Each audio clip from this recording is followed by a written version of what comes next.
This is example 6.9 from your textbook. A 15.5 gram sample of an alloy at 98.9 degrees Celsius is dropped into 25 grams of water in a calorimeter.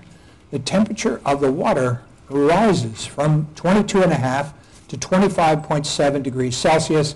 Calculate the specific heat capacity of the alloy. So we want to know C of the alloy, and this is alloy per gram. Okay? Now, keep in mind what's happening here. We have a calorimeter, and it has some water in it. And T initial is 22.5. T final, after we put this sample of the alloy in, is 25.7. So 25.7 minus 22.5 is 3.2 degrees. Delta T is 3.2 degrees.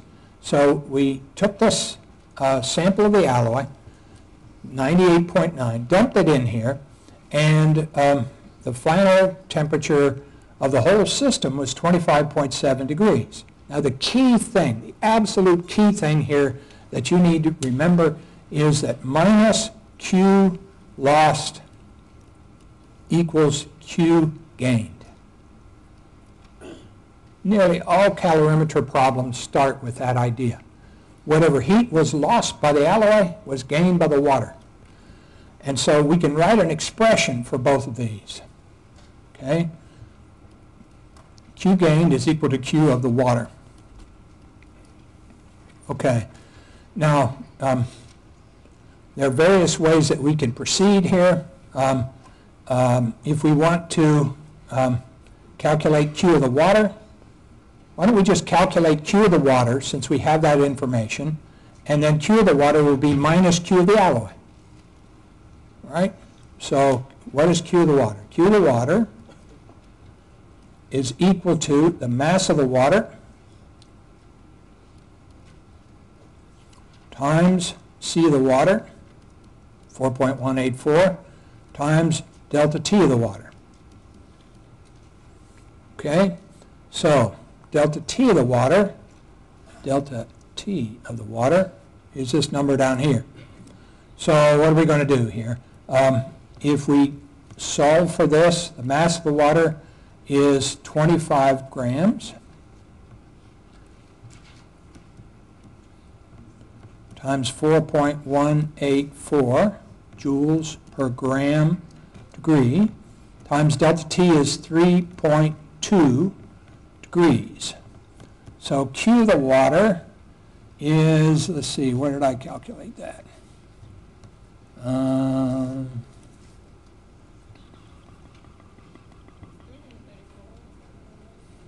How much did you get? 334.7? 334? 25 times 4 times 3, 330, let's call it 335 joules. Okay? Q of the water is equal to 335 joules. Everybody else, does that check? Yeah. Okay. So now the specific heat of the alloy is determined by Q of the alloy divided by the mass of the alloy times delta T of the alloy. So what's delta T of the alloy? Delta T is T final, 25.7, minus T initial, which is 98.9. And so 17 minus 9 is 8, and 14 is 6. Let's see. And what is that? 11. I can't. Sorry. 2, 3, 7. 73.2, is that right? Negative 73.2. So this is delta T of the alloy. So Q of the alloy is equal to minus 335 joules And C, the alloy,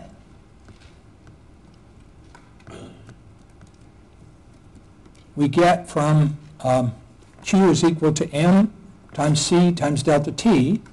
So C then will be Q, the alloy, over M times delta T, right? I keep saying allow, I don't know why. Alloy. That's a Y there. Don't forget it, Geanangel. Wake up.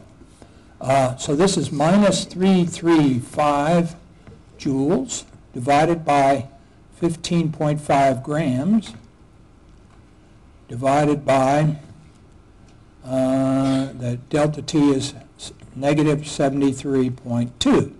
So the two negative signs are going to cancel, and when I calculated this out, I got 0.295 joules per gram.